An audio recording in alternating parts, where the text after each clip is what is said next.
या ठिकाणी भादोलाकर सुद्धा भादोल्याचे कलावंत या ठिकाणी बसलेले आहेत. जय भीम सर्व कलावंतांना. आपण या ठिकाणी मला ऐकण्यासाठी आलात त्याबद्दल धन्यवाद. भावंताचे गाणे कसे होते, आम्हाला कुठल्या परिस्थितीत राहायचे, कुठल्या परिस्थितीत गाणे लिहायचे आणि कुठल्या परिस्थितीत आंबेडकरी चळवळ या घराघरापर्यंत पोहोचवायचे. भावंतांचे हात खूप बेकार होते दादा. आम्हाला तरी हा एवढा मोठा स्टेज अवेलेबल भेटतो, आम्हाला राहायला रेस्ट हाऊस होते, राहायला हॉटेल भेटते, 5 स्टार हॉटेल भेटते. इतकाले आम्हाला माईक 15 माईक भेटतात. मामादादाला एक सुद्धा माईक भेटत नव्हता रे. तरी मामादादाने आंबेडकरी चळवळ घराघरापर्यंत पोहोचवली. म्हणून मामादादाचे गाणे कसे होते शब्दाकडे लक्ष द्या. अरे वामंदाचे गाणे असे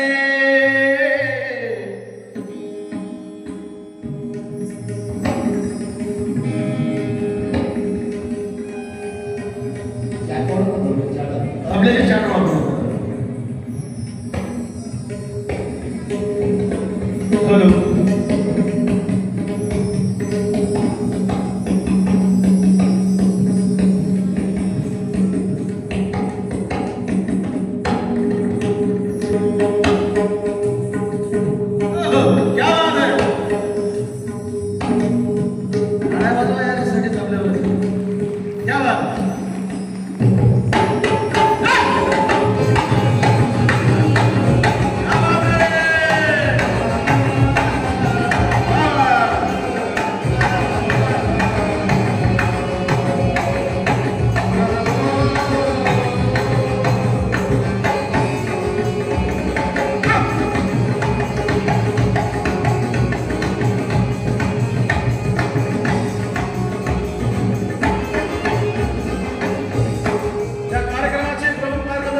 संस्थापक अध्यक्ष यांच्याकडून आमच्या सर्व संगीतकारांसाठी सुद्धा 500 रुपये जमत आहे.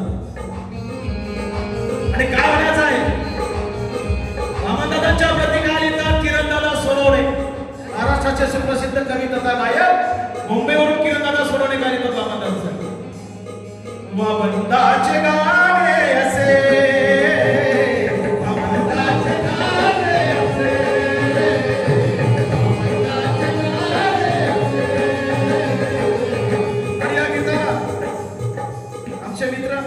विष्णूजी कामगार सर, राज्याध्यक्ष पुरोगामी पत्रकार संघ यांच्याकडून 500 रुपयाचा धमदान फोनपेला आलेला आहे.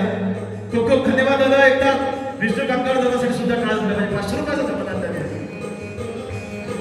वामंदाचे गाणे असे, वामंदाचे गाणे असे, वामंदाचे गाणे असे, वामंदाचे गाणे असे.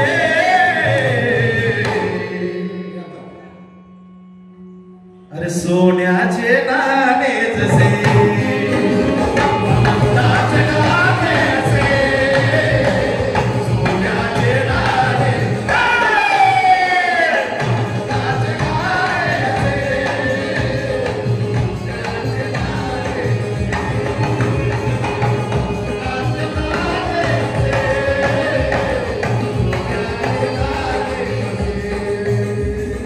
वामंदाचे गाणे असे, वामंदाचे गाणे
पुन्हा एकदा सेमी मार्मीचे संस्थापक अध्यक्ष आदरणीय नितीन बोरगोरे यांनी आमच्या व्यंजवाल्यासाठी 500 रुपये दिले, वाजवणाऱ्यासाठी दिले 500, व्यंजवाल्यासाठी दिले 500, गाणाऱ्यासाठी किती भेटतात हा खूप मोठा प्रश्न आहे.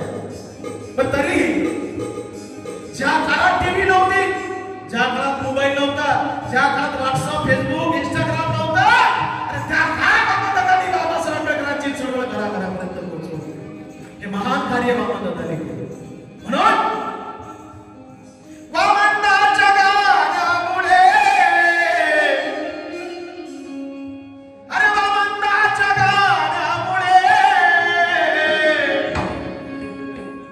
खेडोपाडी भीमाकडे, खेडोपाडी भीमाकडे, खेडोपाडी भीमाकडे. व्हॉट्सअप नाही, फेसबुक नाही, ट्विटर नाही, इंटरनेट नाही, टीव्ही नाही, पण बाबासाहेबांची चळवळ खऱ्या पाण्यात पोहोचवणारा हा महान कलावंत म्हणजेच महाकवी डॉक्टर वामनदादा कर्डक. आणि त्यांच्या पावलावर पोट टाकून आम्ही सर्व कलावंत सुद्धा वामनदादांच्या पावलावर पोट टाकायचं काम करतोय. कारण सभेपूर्वी जनसाकार कवी गायकांना मान होता. बाबासाहेबांच्या काळात आमदार साहेब, सभेपूर्वी कवी गायकांना मान होता, सभेपूर्वी जनसाकार कवी गायकांना मान होता. अरे कलावंतांचा बाबांना खूप स्वाभिमान होता. समाज जागृती करणारा शाहीरच माझा असा एक एक शब्द बाबांचा मौल्यवान होता, बाबांचा मौल्यवान होता.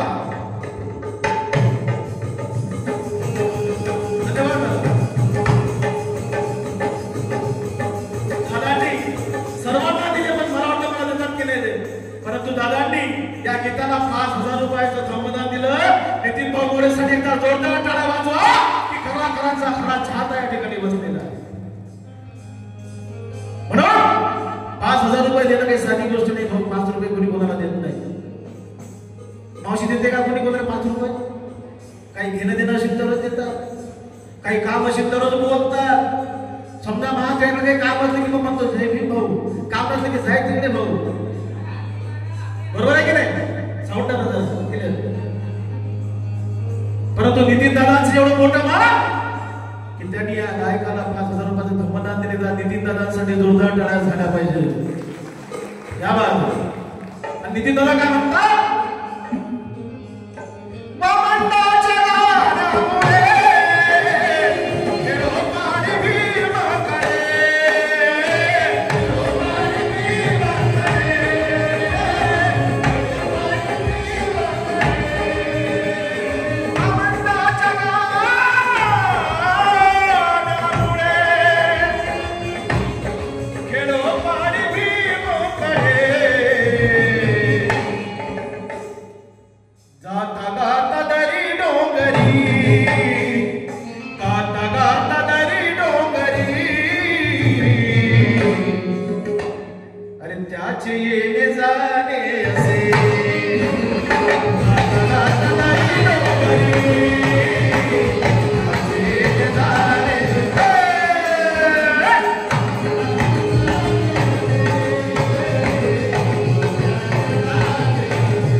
ज्याने सगळ्याच प्रकारची गाणी लिहिलेली आहेत ते म्हणजे वामनदादा कर्डक.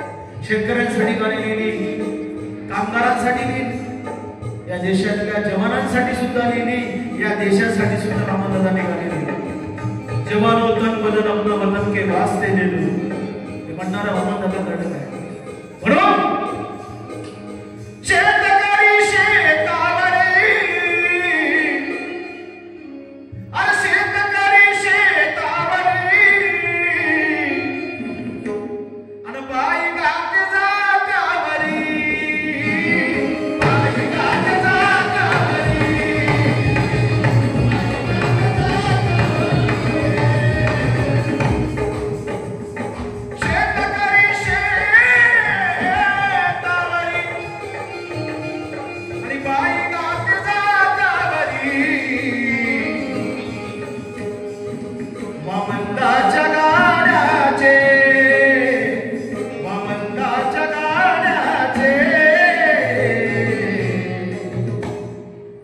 अरे वा मंदाच्या गाणे